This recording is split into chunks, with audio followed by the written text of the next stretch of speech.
এমন কোনো শাকসবজি ফল নাই যেটা আপনার বিষ ছাড়া হবে। বিষ শব্দটা শুনলে মানুষ একটু ভয় পায়, এবং বিষের মাত্রা কিন্তু খুব বেশি না, যেটা না দিলেই না। আপনি যে গাছ লাগিয়ে গেছেন আপনার পরের জেনারেশন, তারপরের জেনারেশনও আসলে এটার ফল পাবে। এটা পাবে। হ্যাঁ, হ্যালো। তো এই আমটা কিন্তু হিমসাগর আম, একদম রাজশাহীর অরিজিনাল আম, 5 টাকা কেজি। এটা আপনারা পাবেন 1 জুন থেকে। কিন্তু আমি এখন যে কথাটা বললাম এটা মিথ্যা কথা।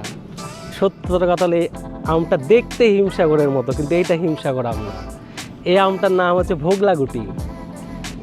এই জন্যে এইরকম অজাতের কিছু আম থাকে যে আমগুলা আপনার হিমসাগর আমের সাথে মিক্সড করা হয়। মিক্সড করায় বাজারে অনেক অসাধু ব্যবসায়ী, সবাই বলবো না, কিছু কিছু অসাধু ব্যবসায়ী এগুলা বিক্রি করে হিমসাগর আমের নামটা খারাপ করে। সেই জন্য আপনাকে যদি আসলেই হিমসাগর আম খেতে হয়, আপনাকে অথেন্টিক সোর্স থেকে আপনাকে নিতে হবে, না হলে রাজশাহীর আসল আমের পরিপূর্ণ মজা আপনি পাবেন না। তো চলেন আমরা আর একটু হিমসাগর আম নিয়ে কথা বলি। আচ্ছা সেলিম ভাই শোনেন, থ্যাংক ইউ সো মাচ। এখন আপনি আমাকে একটু বলেন যে what is so special about রাজশাহীর আম? মানে সারা বাংলাদেশে এত জায়গায় এত আম হয়, সাতক্ষীরায় আম হয়, আরো অন্যান্য জায়গায় আম হয়, but what is so special? আচ্ছা, যে কোনো খাবার জিনিস নির্ভর করে তো স্বাদের উপরে। মানে এই জায়গার যে স্বাদ, মানে আমের যে টেস্ট, ওই টেস্টটা সহজ ভাষায় অন্য কোথাও পাবেন না। এখন কোশ্চিনটা হলো, আমাকে অনেকে বলে আপনার এখান থেকে চারা পাঠান, আমি পাঠাইছি কয়েক বছর পরে বলে আপনার এখানকার আমের মতো আমার এখানকার আম টেস্ট হয় না। সবই হয়, বড় হয়, কিন্তু আমের স্বাদ হয় না। আপনি আমার এখানকার চারা নিতে পেরেছেন, মাটি তো নিতে পারেননি, আবহাওয়া জলবায়ু তো নিতে পারেননি। সো রাজশাহীর এই দিকের আবহাওয়া জলবায়ু আলাদা। এগুলোকে বলা হয় বরিন্দ অঞ্চল।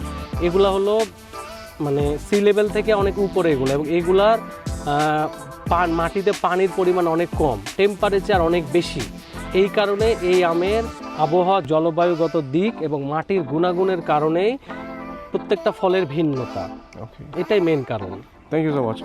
আজকে আমি বললাম না, আমি এটা শিক্ষা সফরে আসছি, I learn so many things today.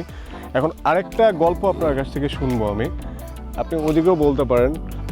গল্পটা হচ্ছে এরকম যে, ধরুন আপনি তো একজন এন্টারপ্রেনার, আপনি নিজে আপনার এত বড় বাগান, নিজেই বিজনেস করছেন, নিজেই শুরু করেছেন।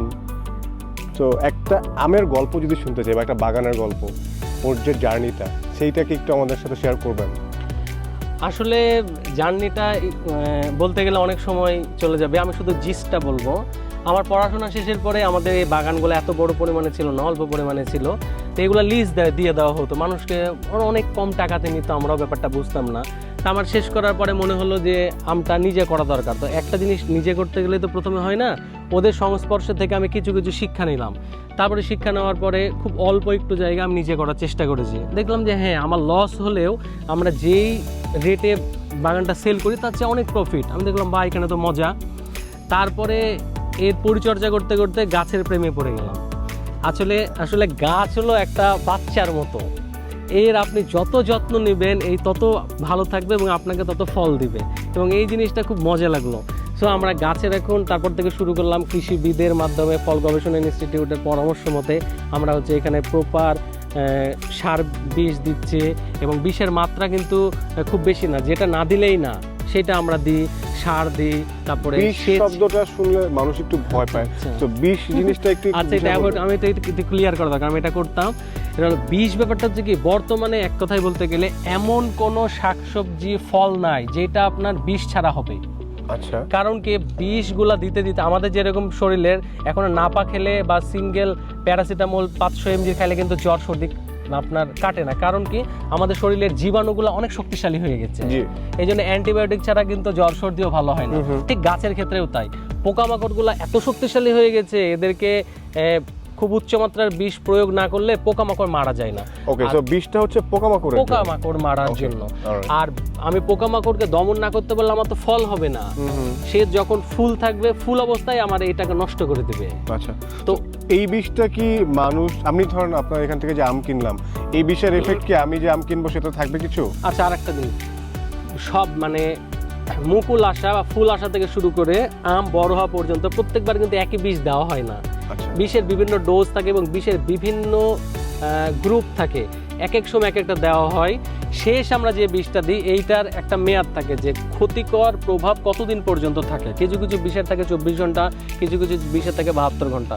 তা আমরা যে 72 ঘন্টা থাকে, আমাদের যে বর্ডার লাইন থাকে 72 ঘন্টা, তারও 2-3 দিন পরে আমরা এটা হারভেস্টিং করি। সো আমাদের কাছ থেকে আম নিলে বা আমাদের পরিচিত সোর্সিংয়ের কাছ থেকে আম নিলে আপনি আপনার স্বাস্থ্যের ব্যাপারে 100% নিশ্চিত থাকতে পারবেন। Okay great. আমরা যে জায়গাটাতে ছিলাম, গাছের গল্পটা, আপনি জি। গাছের প্রেমে পড়ে গেছেন। তো এই বাগানটা হওয়ার জন্য ধরুন একটা গাছ আম দেওয়ার জন্য এটা আসলে বড় হতে কতদিন সময় লাগে বা কি? আপনি এই সাইজ এগুলো দেখছেন, এগুলো মোটামুটি 12 থেকে 15 বছরে এই গাছগুলো হয়েছে। আবার গাছের কিছু ব্যাপার থাকে, আম্রপালি গাছ, বাড়িফোর গাছ, তারপরে হিমসাগর আপনি আমের গাছ, ল্যাংড়া আমের গাছ, এগুলা এক এক সময় এক এক রকম হয়। যেরকম আপনার আম্রপালি গুলা কি হয় 2 বছরের মাথা থেকে আপনার ভালো ফলন দেয়, কিন্তু হিমসাগর যে আমগুলা এই গাছ ক্ষীরসাপাত বলি, এগুলা হচ্ছে আপনার সময় লাগে 5, 7, 8 বছর পর থেকে আপনার একটা ভালো ফলন দেওয়া শুরু করে। সো আমের না বা গাছের বিভিন্ন গাছ অনুযায়ী আমের ফলনটা হয়, সব গাছের একই পরিমাণ ফলন তো হয়। এটা আইডিয়ালি 2 বছর থেকে 8 বছর যে কোনো 8 সময় বছর, লাগতে হ্যাঁ, পারে। 2 বছর 5 বছর এই জন্য। আচ্ছা, তো এখন যে গাছটা ধরুন 8 বছর পরে ফল দেওয়া শুরু করে, ওইটা কত বছর পর্যন্ত ফল দিবে? এই হিমসাগর, ল্যাংড়া এগুলো আপনার শতবর্ষীয় গাছ আছে, শতবর্ষীয়? শতবর্ষীয় গাছ আছে, অনেক বড়, যে 3-4 জন মিলে হাত দিয়ে আপনি ধরতে পারবেন, এত মোটাও গাছ আছে। তো তার মানে তো জেনারেশনের পর জেনারেশন Generationের যাবে। পর generation। তো আপনি যে গাছ লাগিয়ে গেছেন, আপনার পরের জেনারেশন, তারপরের জেনারেশনও আসলে এটার ফল পাবে। এটা পাবে, হ্যাঁ। ওরা যদি গাছটা টিকায় রাখতে পারে তাহলে পরের প্রজন্ম এসে যদি গাছ কেটে ফেলে তাহলে তো হবে না। ওকে। যেরকম বাঘা, দুর্গাপুর, তারপরে চাঁপাইনবাবগঞ্জের দিকে কিছু কিছু শতবর্ষী গাছ আছে, আমাদেরও আছে 50 বছর, 60 ইয়ার্স প্লাস গাছ আছে কিছু। আমরা যারা ঢাকায় থাকি, আমাদের না এগুলো নিয়ে কোনো আইডিয়া নাই। জি, মানে আমি শিওর আপনি যে ইনফরমেশনগুলো এখন শেয়ার করলেন, মানে যারা দেখবে অনেকে হয়তো বা জানে, বাট মেজরিটি হয়তো বা ইনফরমেশনগুলোই জানে না। আচ্ছা, আরেকটা কোয়েশ্চেন আমার মাথার মধ্যে এখন আসতেছে, সেটা হচ্ছে যে আমরা ঢাকায় বসে শুনি যে এই বছর আম অনেক হয়েছে, এই বছর আম হয় নাই। এইটার তো একটা কোনো সায়েন্টিফিক রিজন আছে। রিজন আছে, অবশ্যই সাইন্টিফিক রিজন। সাইন্টিফিক রিজনটা হলো গাছ যেরকম একটা মানুষের মতো, ফলগুলা ঠিক তার বাচ্চার মতো। একটা মা যখন তার বাচ্চা প্রসব করে, তারপরে আমাদেরকে কি করতে হয়, মাটাকে কিন্তু রেস্ট দিতে হয়, প্রপার নিউট্রিশনস দিতে হয়, ফুড দিতে হয়, তাহলে মাটা কিন্তু আবার আগের অবস্থানে ফিরে আসে। আর মাকে যদি প্রপার খাবার না দেওয়া হয়, রেস্ট না দেওয়া হয়, তাহলে মাটা কিন্তু দুর্বল হয়ে যায়। অ্যাজ লাইক একদম গাছ ফলটা নামানোর পরে এর অনেক ট্রিটমেন্ট আছে। গাছ সাইডগুলো কুপাই দিতে হবে, একে সার দিতে হবে শেষ বর্ষাতে, তারপরে সময় মতো একে সেচ দিতে হবে, তারপরে এই যে আমটা নামানোর পরে 3 থেকে 5 ইঞ্চি পর গাছটা কেটে দিতে হবে, তাহলে এখান থেকে আবার নতুন শিকড় পাতা গজাবে। তো এগুলো আপনার পরবর্তী আমের জন্য অনেক কাজ করে। আর আমাদের অনেক কৃষক কী করে, এবছর আম হলো, গাছের কোনো যত্নই করে না, তো দেখা যায় যে গাছ পুষ্টির অভাবে পরবর্তীতে ফলটা আসে না, বা ছোট আসে, বা প্রপার আসে না। এটা হলো সাইন্টিফিক ব্যাখ্যা। ওকে, আর ওয়েদারের সাথে কি এটার কোনো ওয়েদারের relation? সাথে অবশ্যই। এবার আমাদের রাজশাহীতে যেটা হয়েছে ওয়েদারের সাথে, আপনি দেখেন একদম 20 রোজা পর্যন্ত কিন্তু অনেক ঠান্ডা ছিল, মনে হচ্ছিল যে শীতের শুরু। আর এই মুকুলটা অনুকূল একটা টেম্পারেচার লাগে, সেই টেম্পারেচারটা কিন্তু ছিল না। ঠিক 21 রোজা থেকে, একদম বলছে এক্স্যাক্টলি রাজশাহীর 21 রোজা থেকে টেম্পারেচারটা অনেক বেশি হাই হয়ে গেল টেম্পারেচার। তার মানে 20 তারিখ পর্যন্ত ছিল লো টেম্পারেচার এবং অনেক ঠান্ডা, 21 তারিখ থেকে অনেক হাই টেম্পারেচার, এবং এত টেম্পারেচার মানে হাত পা পুড়ে যাবে। Right. এবং প্রচুর মুকুল আসছিল। মুকুল আসার পরে যে হাই টেম্পারেচারটা আসলো, সেই মুকুলগুলা টেম্পারেচারটা নিতে পারলো না, তখন মোটামুটি 50% গাছের টেম্পারেচার মুকুল- অতিরিক্ত তাপে মুকুলগুলা ঝরে গেল। পরবর্তীতে কি হলো, এতই গরম পড়া শুরু করলো, যেই মুকুলগুলো আপনার সার্ভাইভ করে টিকলো, এতই গরম পড়লো, পানি নাই, বৃষ্টি নাই, আর সেচ দিয়ে আমরা খুব একটা কাজ, আমি যদি অনেকগুলো সেচ দিয়েছি, কিন্তু বলবো কি আকাশের বৃষ্টির সাথে তো কোনো কিছুই তুলনা হয় না। 30 থেকে 40% মুকুল টিকাতে পেরেছে, কিন্তু সবাই তো সেচ দেয় না বা সেচ দিতে পারে না, বা অনেক কৃষক অজ্ঞ, এই কারণেই অনেক মুকুল নষ্ট হয়ে গেছে। অ্যাজ এ রেজাল্ট আজকে দেখেন আমের ফলন কম। ফার্স্ট জানতে হবে আসলে মেইনটেনেন্সটার বিষয়ে। এবং এখানেই আপনার কাছে আমার আরও একটা প্রশ্ন, সেটা হচ্ছে যে আপনি তো ধরেন সেকেন্ড জেনারেশন যারা এই ধরনের জিনিস নিয়ে কাজ করতেছে, and we call them a smart generation. কারণ আগের জেনারেশনের অনেক লিমিটেশনস ছিল, বাট এখনের জেনারেশনের তো ইনফরমেশন টেকনোলজিতে অ্যাক্সেস অনেক বেশি। অনেক বেশি। আপনার কি মনে হয় টেকনোলজিকে যদি আমরা এখানে ইনবিল্ড করতে পারি, টেকনোলজিকে ইনফিউজ করতে পারি, তাহলে কি প্রোডাকশন আরও বাড়ানো সম্ভব? 100%। এবং এইটা আমি মানে এই লক্ষ্য নিয়ে নেমেছি যে আমাদের পরবর্তী যেটা IoT, ইন্টারনেট অফ থিংস আছে, প্রত্যেকটা জিনিসের আমাদের আধুনিক লাইফস্টাইলে আমি এগুলো চাই যে আমাদের গাছের উপরে অ্যাপ্লাই হোক। এবং রুয়েটের কিছু শিক্ষার্থী এটা আবিষ্কার করেছে আপনার ওই বিভিন্ন ফসলের আমরা কি করি যখন সেচ দিই তখন কিন্তু ঢালাও সেচ দিই প্রত্যেকটা জায়গাতে, কিন্তু ওরা আবিষ্কার করেছে যে কোন পজিশনে কতটুকু পানি আছে, কতটুকু পানি দরকার, কতটুকু পানি ওভার হয়ে গেছে, এইটা ওরা সার্কিটের মাধ্যমে এবং অ্যাপ তৈরি করে অটোমেটিক রিজেনারেট হয়ে যাচ্ছে, যে ইনফরমেশন মোবাইলে মেসেজ আকারে চলে আসছে যে আমার এই জায়গাতে পানি দিতে হবে। তা আমি চিন্তা করছি পরবর্তীতে আমার গাছে এগুলো অ্যাপ্লাই করবো, কোন জায়গাতে কতটুকু পানি দরকার, কতটুকু বীজ দরকার, সেই জন্য আরও অনেক গবেষণার দরকার। ওকে, বাট একটা যদি আপনাকে বলা হয় যে ভাই আপনার টেকনোলজির একটা বেনিফিট হইলে পরে আপনার ওভারঅল স্ট্রাগল বা আমরা এখন যে প্রোডাকশন করতেছি কোনো একটা পার্টিকুলার হেল্প পাইলে এই প্রোডাকশন লেভেলটা অনেক কুইকলি স্কেল আপ করা যাবে, এরকম একটা টেকনোলজি কি হতে পারে খুব কুইকলি যেটা অ্যাডাপ্ট করা যায়? কুইক টেকনোলজি হচ্ছে কি আমাদের এই কিছু অবস্টাকেল থাকে যে এই গরমে যে পরিমাণ গরমটা পড়ে আম নামানোর সময় লেবার পাওয়া যায় না।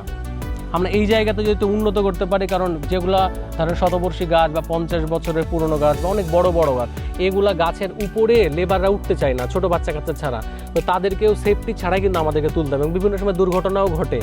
আমাদের যদি আম নামানোতে কোনো টেকনোলজি ইউজ করা যায় তাহলে এটা একদম কুইক কাজ করবে। তো পয়েন্ট হচ্ছে গিয়ে তাহলে এখানে টেকনোলজি অ্যাডাপ্ট করার একটা বড় জায়গা আছে হচ্ছে গিয়ে আম পাড়ার জন্য, এবং আমার সোশ্যাল মিডিয়াতে অনেক start up connected. If you guys think that you can help on this, please contact me. লজিকগুলি খুবই স্ট্রং। একটা হচ্ছে গিয়ে ওয়েদার চেঞ্জ হচ্ছে, অনেক গরম, এবং শতবর্ষীয় গাছ যেগুলি সেগুলি অনেক হাইটের, এখন এগুলোর থেকে আম নামানোর মানুষ নাই। এখন আম নামানোর মানুষ না থাকার কারণে অপারেশনাল এফিসিয়েন্সি কমবে। অপারেশনাল এফিসিয়েন্সি কমা মানে হচ্ছে গিয়ে আমের শেলফ লাইফ কমা। তো এই আমগুলো যদি আমরা রাইট টাইমে কনজিউমারের কাছে বা গ্রাহকের কাছে পৌঁছাতে পারি, ওভারঅল ইকোসিস্টেমের জন্য ভালো। আমি আর একটু অ্যাড করি, আরেকটা জিনিস হচ্ছে কি আমি বললাম যে আম নামানোর জন্য এই একই জিনিস হলো আপনার যখন আমরা গাছে স্প্রে করি, পানি স্প্রে করি বা বিভিন্ন কীটনাশক স্প্রে করি, একই সমস্যা। কারণ ওই কীটনাশক দেওয়ার জন্য প্রপার লেবার পাওয়া যায় না, কীটনাশকেও দিতে চায় না, আর লেবাররা যখন দেয় ওদেরকে তো বোঝানো যায় না। ওরা হচ্ছে যে কি ইউনিফর্ম আপনার স্প্রেটা পড়ে না, কোনো জায়গায় বেশি পড়ে, কোনো জায়গায় কম পড়ে, কোনো জায়গায় পড়ে না। তা আমার একদম কুইক দরকার হচ্ছে আপনার স্প্রে করার জন্য প্রপার এইখানে মেশিন দরকার এবং আম নামানোর জন্য মেশিন দরকার। আর আপনি যেহেতু বললেন যে ওই শতবর্ষী গাছগুলো, আমি আর একটা জিনিস অ্যাড করি, একটা গাছ কিন্তু শুধু আমের জন্য না, পরিবেশের জন্য আমাদের অনেক বড় একটা ব্যাপার। তো ছোট গাছের তুলনায় বড় গাছগুলো দেখা গেছে যে কমার্শিয়ালি দিকে আমার অনেক ক্ষতিগ্রস্ত হচ্ছে বড় বড় কৃষকরা। তখন অনেক জায়গায় আমি শুনেছি যে বড় বড় গাছগুলো তারা কেটে ফেলছে, কারণ একটা গাছ দেখা যাচ্ছে অনেক এরিয়া জুড়ে থাকছে এবং বেচতে গেলে ওইগুলো সেরকম দাম পাচ্ছে না। তখন ওই বড় বড় বাগানগুলো কেটে কেটে তখন আবার ছোট গাছ লাগাচ্ছে, যেরকম আমরুপালি, বাড়িফোর। এই ক্ষেত্রে কি হচ্ছে, হ্যাঁ সে অর্থনৈতিকভাবে লাভবান হচ্ছে, কমার্শিয়াল ইফিসিয়েন্সি, কিন্তু হচ্ছে পরিবেশের জন্য এটা কিন্তু আবার খুব মারাত্মক। আর একটা বড় গাছে কিন্তু শুধু আমাদের চিন্তা করলে এখন অনেক পাখি, কত পোকামাকড়, কত কিছু ওইখানে বাসা বাঁধে থাকে, এইগুলো কিন্তু আমাদের বাস্তু সংস্থানের জন্য খুব একটা বড় প্রভাব। অ্যাবসলিউটলি অন পয়েন্ট সেলিম ভাই, থ্যাংক ইউ সো মাচ। আপনি আমাকে আজকে অনেক এনলাইটেন করছেন আমার নলেজ। Thank you. মানে আমি আসছিলাম খালি হচ্ছে গিয়ে আমার বাগান দেখতে, বাট আই হ্যাভ লার্নড আ লট। মোটামুটি ইকোসিস্টেম সম্পর্কে জানছি। আজকে তো আরো 1-1.5 ঘন্টা আপনার সাথে আছে, আর অনেক কথা হবে। সো এখন চলেন আমরা ওইদিকে দেখি কি অবস্থা ওনাদের। আচ্ছা।